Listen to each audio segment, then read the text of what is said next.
Friends, మీకు వంకాయ మెంతెం కూర వేసి వండేది చూపిస్తా. వంకాయ మెంతెం కూర అంటే సూపర్ ఉంటుంది ఫ్రెండ్స్.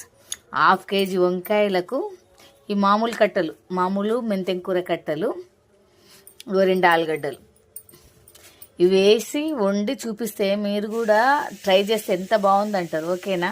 ఇక కుక్కర్ పెట్టుకున్నాను నేను. వంకాయ మెంతెం కూర వండి మీకు చూపిద్దామని. ఆయిల్ వేస్తున్నా. బాగుంటుంది ఫ్రెండ్స్, మీరు కూడా ట్రై చేయండి, బాగుంటుంది. ఈ ఆయిల్ వేడి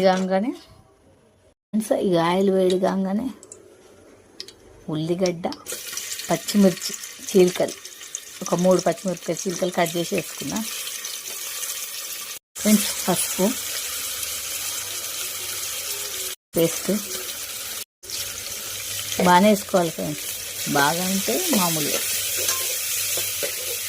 కలుపుకొని ఫస్ట్ మెంతెం కూర వేసుకోవాలి. కడిగి పెట్టుకున్న మెంతెం కూర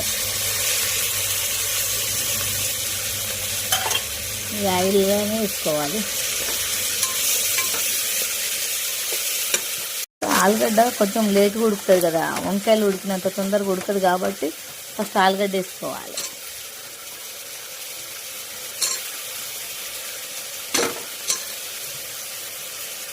వేసుకొని కలుపుకొని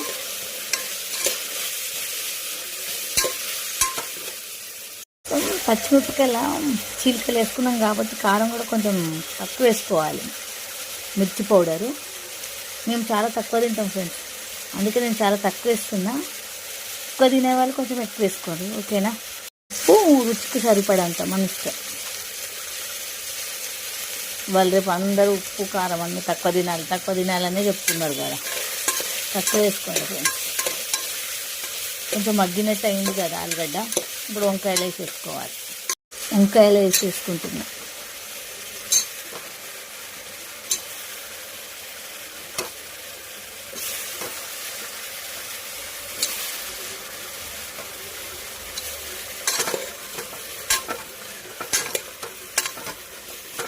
చూసిండ్రా ఫ్రెండ్స్, మొత్తం కలుపుకొని కుక్కర్ 2 విజిల్ పెట్టుకోవాలి ఫ్రెండ్స్, ఎందుకంటే వంకాయ చాలా మెత్తగా అయిపోతుంది. ఇట్లా ముక్కలు ఉంటేనే బాగుంటుంది కదా, అందుకని కొంచెం లైట్గా వాటర్ వేసుకొని మూత పెట్టేస్తే అయిపోతుంది.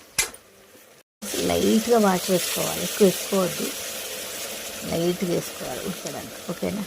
సో 2 విజిల్ వచ్చేనాక బంద్ చేసేయాలి.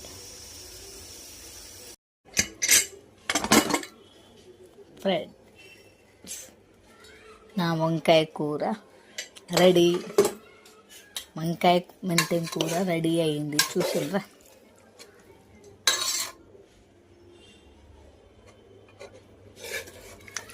గ్రీనే ఉంటుంది ఫ్రెండ్స్. కొంచెం పచ్చిమిరపకాయలు, కొంచెం కారం వేసినాం కదా, ఎక్కువ కారం వేయలేదు కాబట్టి.